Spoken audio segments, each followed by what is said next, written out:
My dear students, welcome to my YouTube channel. ನನ್ನ ಹೆಸರು ಆಯಿಷಾ ರುಕ್ಮಿಣಿ. ಇವತ್ತಿನ ಈ ವಿಡಿಯೋದಲ್ಲಿ ನಾನು ನಿಮಗೆ ಏನನ್ನು ಕಲಿಸಲಿಕ್ಕೆ ಬರಲಿಲ್ಲ. ನಾಳೆನೇ ನೀವು ಎಕ್ಸಾಮನ್ನು ಬರೀಲಿಕ್ಕೆ ಹೋಗ್ತಾ ಇದ್ದೀರಿ. ನೀವು ಏನನ್ನು ಸ್ಟಡಿ ಮಾಡಿದ್ದೀರಿ ಮತ್ತು ಏನನ್ನು ಸ್ಟಡಿ ಮಾಡಬೇಕು ಇನ್ನೂ ಅಂತ ಹೇಳಲಿಕ್ಕೆ ಬಂದಿರೋದು, ಸರಿನಾ? ಕೆಲವೊಂದಿಷ್ಟು 2 ಅಂಕದ ಚೆಕ್ಲಿಸ್ಟು, 3 ಅಂಕದ ಚೆಕ್ಲಿಸ್ಟು ಮತ್ತು 4 ಅಂಕದ ಚೆಕ್ಲಿಸ್ಟನ್ನು ತಂದಿದ್ದೀನಿ. ಅಂತಂದರೆ ಆ 2 ಅಂಕದಲ್ಲಿ ನೀವು ಡೆಫಿನೆಟಾಗಿ ಯಾವ ಪ್ರಶ್ನೆಯನ್ನು ಓದಬೇಕು, 3 ಅಂಕದಲ್ಲಿ ಯಾವುದು ಓದಬೇಕು, 4 ಅಂಕದಲ್ಲಿ ಯಾವುದು ಓದಬೇಕು, ಯಾವುದನ್ನು ಓದಿದ್ದೀರಾ ಅದನ್ನೆಲ್ಲ ಬರ್ಕೊಂಡು ಒಂದು ಕಡೆ ಟಿಕ್ ಹಾಕ್ಕೊಂಡು ಇಟ್ಕೊಳ್ಳಿ. ಯಾವುದು ಓದಿಲ್ವೋ ಅದನ್ನು ಇವತ್ತು ಡೆಫಿನೆಟಾಗಿ ಓದ್ಕೊಳ್ಳಿ, ಸರಿನಾ? ಬನ್ನಿ ವಿಡಿಯೋನ ಸ್ಟಾರ್ಟ್ ಮಾಡೋಣ. ನೋಡಿರಿ, 2 ಅಂಕದ ಪ್ರಶ್ನೆ. ಒಂದನೇದು ಅಭಾಗಲಬ್ಧ ಸಂಖ್ಯೆ ಎಂದು ಸಾಧಿಸುವುದು. ಡೆಫಿನೆಟಾಗಿ ಐ ಥಿಂಕ್ ಇದನ್ನು ನೋಡಿರ್ತೀರಾ. √2 ಒಂದು ಅಭಾಗಲಬ್ಧ ಸಂಖ್ಯೆ ಎಂದು ಸಾಧಿಸಿ, ಅಥವಾ √3 + 4 √3 + 4 ಒಂದು ಅಭಾಗಲಬ್ಧ ಸಂಖ್ಯೆ ಎಂದು ಸಾಧಿಸಿ. ಈ ಥರದ ಪ್ರಶ್ನೆಗಳು ಬರ್ತವೆ. ಇದನ್ನು ಡೆಫಿನೆಟಾಗಿ ಕೇಳ್ತಾರೆ, ಸೊ ನೋಡ್ಕೊಳ್ರಿ. ನೆಕ್ಸ್ಟು ಸ ಅ ಮತ್ತು ವನ್ನು ಕಂಡುಹಿಡಿಯುವಂಥದ್ದು. ಇದು ಸಹಿತ ಡೆಫಿನೆಟ್ ಪ್ರಶ್ನೆ, ಕೇಳ್ತಾರೆ, ಸೊ ನೋಡ್ಕೊಳ್ರಿ. ಮೂರನೇದಂತೂ ವರ್ಜಿಸುವ ವಿಧಾನ, ಫಿಕ್ಸ್ ಪ್ರಶ್ನೆ. ಇಲ್ಲ ಅಂದರೆ ನಾನು ಇದ್ರ ಮೇಲೆ ವಿಡಿಯೋ ಮಾಡಿದ್ದಿದೆ, ಸೊ ಅರ್ಥ ಆಗಲಿಲ್ಲ ಅಂದರೆ ಡೆಫಿನೆಟಾಗಿ ಹೋಗಿ ವಿಡಿಯೋನ ನೋಡಿ, ಇಲ್ಲ ಲಿಂಕನ್ನು ಡಿಸ್ಕ್ರಿಪ್ಷನ್ ಬಾಕ್ಸಲ್ಲಿ ಬೇಕಾದ್ರೆ ಹಾಕಿರ್ತೀನಿ, ಓಕೆನಾ? ಇನ್ನು ನೆಕ್ಸ್ಟು 4ನೇದು ಸಮಾಂತರ ಶ್ರೇಣಿಯ ಮೊತ್ತ ಅಂತಂದರೆ SN ಫಾರ್ಮುಲಾ ಅಪ್ಲೈ ಮಾಡುವಂಥದ್ದು. ಇದು ಸಹಿತ ಕೇಳುವಂತಹ ಚಾನ್ಸಸ್ ಇದೆ, ಸೊ ಡೆಫಿನೆಟಾಗಿ ಇದನ್ನು ಸಹಿತ ನೋಡ್ಕೊಂಡು ಹೋಗಿ. ಲೆಕ್ಕ ಮಾತ್ರ ತುಂಬ ಈಸಿಯಾಗಿ ನೀವು ಇದನ್ನು ಮಾಡಬಹುದು. ನೆಕ್ಸ್ಟು ಅಪವರ್ತನ ವಿಧಾನದಿಂದ ಮೂಲಗಳನ್ನು ಕಂಡುಹಿಡಿಯುವಂಥದ್ದು. ಎಕ್ಸ್ ಬೆಲೆಯನ್ನು ಕಂಡುಹಿಡಿತೀರಲ್ವ ಮಧ್ಯದ ಪದ ಒಡೆಯೋ ವಿಧಾನದಿಂದ, ಅದು ಅಪವರ್ತನ ವಿಧಾನ. ಡೆಫಿನೆಟಾಗಿ ನಿಮಗೆ 2 ಮಾರ್ಕ್ಸಿಗೆ ಕೇಳುವಂತಹ ಪ್ರಶ್ನೆ. ನೆಕ್ಸ್ಟು ಮೂಲಗಳ ಸ್ವಭಾವ ಕಂಡುಹಿಡಿಯಿರಿ ಅಂತಂದರೆ ನಾವು ಶೋಧಕದ ಸೂತ್ರವನ್ನು ಹಾಕ್ತೀವಲ್ಲ, ಆ ಸೂತ್ರ ಇದು, ಓಕೆನಾ? ಶೋಧಕ ಆ ಸೂತ್ರ B² - 4AC. ಅದರಲ್ಲಿ 3 ಕಂಡೀಷನ್ ಬರ್ತವಲ್ಲ, ಆ 3 ಕಂಡೀಷನನ್ನು ಡೆಫಿನೆಟಾಗಿ ನೋಡ್ಕೊಂಡು ಹೋಗ್ರಿ. ಪರ್ಟಿಕ್ಯುಲರಾಗಿ ಈ ಕ್ವೆಶನನ್ನು ಕೇಳ್ತಾರೆ. ನೆಕ್ಸ್ಟು ತ್ರಿಕೋನಮಿತಿ ಅನುಪಾತಗಳು, sin θ cos θ ಆ ಥರ 6 ಅನುಪಾತಗಳಿದ್ದಾವಲ್ಲ, ಅದನ್ನು ನೋಡ್ಕೊಂಡು ಹೋಗಿ, ಓಕೆನಾ? ನೆಕ್ಸ್ಟು ಸಮಾಂತರ ಶ್ರೇಣಿಯ n ನೇ ಪದ ಅಂತಂದರೆ AN ಮೇಲೆ ಪ್ರಶ್ನೆಗಳನ್ನು ಕೇಳುವಂಥ ಚಾನ್ಸಸ್ ತುಂಬಾ ಇದೆ, ಸೊ ಇದನ್ನು ಸಹಿತ ನೋಡ್ಕೊಂಡು ಹೋಗಿ. ಒಂದು SN ಕೇಳ್ತಾರೆ, ಇಲ್ಲಾಂದರೆ AN, ಇದು 2ರಲ್ಲಿ ಆಪ್ಷನ್ಸಲ್ಲಿ ಕೇಳ್ತಾರೆ. ನೀವು 2ನ್ನು ನೋಡ್ಕೊಂಡು ಹೋಗೋದು ಉತ್ತಮ. ಇನ್ನು ನೆಕ್ಸ್ಟು ಕೊನೆಯದಾಗಿ ಬರುವಂಥದ್ದು ದೂರ ಸೂತ್ರ. ಈ ದೂರ ಸೂತ್ರದ ಮೇಲಂತೂ ಫಿಕ್ಸ್ ಕ್ವೆಶನ್ ಬಂದೇ ಬರುತ್ತೆ. ಸೊ ಇದಿಷ್ಟನ್ನು ಪ್ರಾಕ್ಟೀಸ್ ಮಾಡಿಕೊಂಡ್ರೆ 2 ಅಂಕದ ಪ್ರಶ್ನೆಗಳು, ಎಲ್ಲ ಪ್ರಶ್ನೆಗಳಿಗೂ ನೀವು ಈಸಿಯಾಗಿ ಉತ್ತರವನ್ನು ಕೊಡ್ಬೋದು, ಓಕೆನಾ? ಬನ್ನಿ 3 ಅಂಕದ ಯಾವ್ಯಾವ ಪ್ರಶ್ನೆ ಅಂತ ಹೇಳಿ ನೋಡೋಣ. ಓಕೆ, 3 ಅಂಕದ ಪ್ರಶ್ನೆಗಳ ಪಟ್ಟಿ. ಒಂದೇದು ವೃತ್ತದ ಮೇಲಿನ ಪ್ರಮೇಯಗಳು. ನಿಮಗೆ ವೃತ್ತದ ಮೇಲೆ 2 ಪ್ರಮೇಯ ಇದೆ, 2ರಲ್ಲಿ ಯಾವುದಾದ್ರು ಕೇಳ್ಬೋದು. ಡೆಫಿನೆಟ್ಲಿ ಕೇಳ್ತಾರೆ, ಸೊ ನೋಡ್ಕೊಂಡು ಹೋಗಲೇಬೇಕು ನೀವು. ನೆಕ್ಸ್ಟು ಸರಾಸರಿ ಬಹುಲಕ ಮತ್ತು ಮಧ್ಯಾಂಕ ಕಂಡುಹಿಡಿಯಿರಿ ಅಂಥೇಳಿ. ಅಂದರೆ ನೀವು ಸರಾಸರಿ ಬಹುಲಕ ನೋಡ್ರಿ, ಇಲ್ಲ ಅಂತಂದರೆ ಬಹುಲಕ ಮಧ್ಯಾಂಕವನ್ನು ನೋಡ್ರಿ, ಓಕೆನಾ? ಸರಿ, ಈ 2 ಜೋಡಿ ಮಾಡಿ ನೋಡ್ರಿ, ಇಲ್ಲ ಈ 2 ಜೋಡಿ, ಒಟ್ಟು 2ನಂತೂ ಕಂಪಲ್ಸರಿ ನೋಡಲೇಬೇಕು.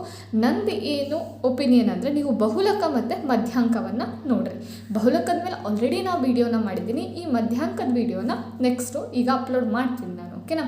ಸರಿ, ನೆಕ್ಸ್ಟ್ ಇರುವಂಥದ್ದು ಶೂನ್ಯತೆಗಳನ್ನು ಕಂಡುಹಿಡಿದು ತಾಳೆ ನೋಡ್ರಿ. ಇದು ಸಹಿತ ಅಪವರ್ತನ ವಿಧಾನದಲ್ಲೇ ಬರ್ತದೆ, ಮಧ್ಯದ ಪದ ಒಡೆಯುವಂಥ ವಿಧಾನ. ಇದನ್ನು ನೋಡ್ಕೊಳ್ರಿ, ಓಕೆನಾ? ಮೂಲಗಳ ಹೇಗೆ ಕಂಡುಹಿಡಿತಾರಲ್ಲ ಅದೇ ರೀತಿ ಇದನ್ನು ಸಹಿತ ಕಂಡುಹಿಡಿಯುವಂಥದ್ದು. ನೆಕ್ಸ್ಟು ಸಂಭವನೀಯತೆ ಮೇಲೆ ಪ್ರಶ್ನೆಗಳು. ಕಾರ್ಡ್ಗಳ ಮೇಲೆ ಕೇಳ್ಬೋದು, 3 ನಾಣ್ಯಗಳನ್ನು ಚಿಮ್ಮುವುದ್ರ ಮೇಲೆ ಕೇಳ್ಬೋದು, ಅಥವಾ ದಾಳ ಎಸೆಯೋದ್ರ ಮೇಲೆ ಕ್ವೆಶನ್ಗಳನ್ನು ಕೇಳಬಹುದು, ಓಕೆನಾ? ಇದು 3 ಮಾರ್ಕ್ಸಿಗೆ ಡೆಫಿನೆಟಾಗಿ ಒಂದು ಕ್ವೆಶನ್ ಬಂದೇ ಬರುತ್ತೆ. ನೆಕ್ಸ್ಟು ತ್ರಿಕೋನಮಿತಿ ಅನುಪಾತಗಳು. 3 ಮಾರ್ಕ್ಸಿನ ತ್ರಿಕೋನಮಿತಿ ಪ್ರಶ್ನೆಗಳು ಯಾವ್ಯಾವ ರೀತಿ ಬರಬಹುದು, ಯಾವ್ಯಾವ್ದು ಬಂದಿದೆ ಹಿಂದಿನ ಕ್ವೆಶನ್ ಪೇಪರಲ್ಲಿ, ಇದೆಲ್ಲ ನಾನು ಸಾಲ್ವ್ ಮಾಡಿದ್ದಿದೆ. ಒಂದು ಸಲ ಚಾನಲನ್ನು ಹೋಗಿ ಚೆಕ್ ಮಾಡಿಬಿಡಿ, ಓಕೆನಾ? ನೆಕ್ಸ್ಟು ನಿರ್ದೇಶಾಂಕ ರೇಖಾಗಣಿತ ಪಾಠದಲ್ಲಿ ಪ್ರಶ್ನೆಗಳು ಬಂದಿರುವಂಥವು, ಓಕೆನಾ? ಇದರಲ್ಲಿ ಇರೋದೇ 4 ಫಾರ್ಮುಲಾ. ಆ 4 ಫಾರ್ಮುಲಾದ ಮೇಲೆ ಪ್ರಶ್ನೆಗಳು ಡೆಫಿನೆಟಾಗಿ ಬರ್ತವೆ, ಸೊ ಅದನ್ನು ಒಂದ್ಸಲ ನೋಡ್ಕೊಳ್ಳಿ. ಇಲ್ಲಿ 3 ಅಂಕದಲ್ಲಿ ಭಾಗ ಪ್ರಮಾಣ ಸೂತ್ರದ ಮೇಲೆ ಹೆಚ್ಚಿಗೆ ಕ್ವೆಶನನ್ನು ಕೇಳುವಂಥ ಚಾನ್ಸಸ್ ಇದೆ, ಸೊ ಕರೆಕ್ಟಾಗಿ ನೋಡ್ಕೊಳ್ಳಿ. ನೆಕ್ಸ್ಟು ವೃತ್ತಕ್ಕೆ ಸಂಬಂಧಿಸಿದ ವಿಸ್ತೀರ್ಣಗಳು. ಇದ್ರ ಮೇಲೆ ನಾನು ಇನ್ನೂ ತನಕ ಯಾವುದೋ ವಿಡಿಯೋ ಅಪ್ಲೋಡ್ ಮಾಡಿಲ್ಲ. ಈಗ ಇವತ್ತು ಸಂಜೆ ಮಾಡಬೇಕು ಅಂತ ಅಂದ್ಕೊಂಡಿದ್ದೀನಿ. ಡೆಫಿನೆಟ್ಲಿ ಇದ್ರ ಮೇಲೆ ಅಪ್ಲೋಡ್ ಮಾಡ್ತೀನಿ ನಾನು, ಓಕೆನಾ? ಇದನ್ನು ಒಂದ್ಸಲ ನೋಡ್ಕೊಂಡು ಹೋಗಿ. ನೆಕ್ಸ್ಟು ವರ್ಗ ಸಮೀಕರಣದ ಮೇಲಿನ ಹೇಳಿಕೆ ರೂಪದ, ಇಲ್ಲಿ ಪ್ರಮೇಯ ಅಲ್ಲ ಸಾರಿ, ವರ್ಗ ಸಮೀಕರಣದ ಮೇಲಿನ ಹೇಳಿಕೆ ರೂಪದ ಪ್ರಶ್ನೆಗಳು.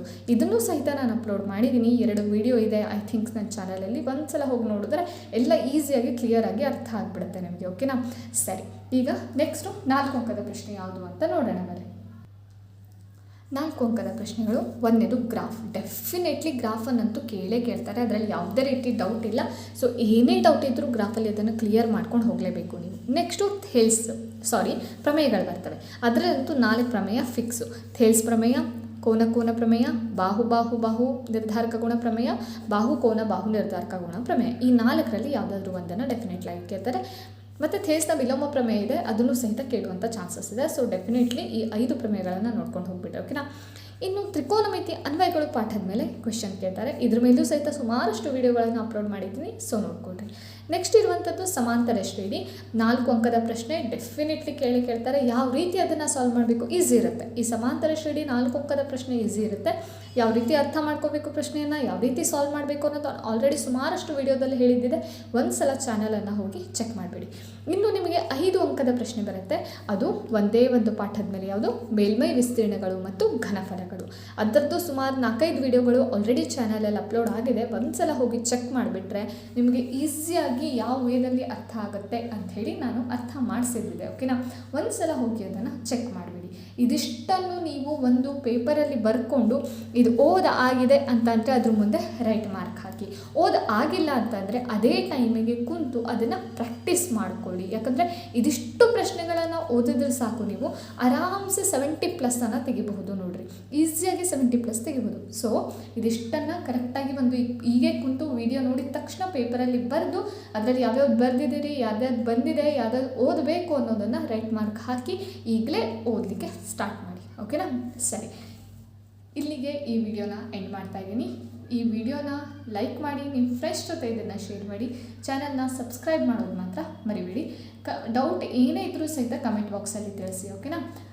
ಹಾಗೆ ವಿಡಿಯೋನ ಕೊನೆವರೆಗೂ ನೋಡಿದ್ದಕ್ಕೆ ಥ್ಯಾಂಕ್ ಯು ಸೋ ಮಚ್.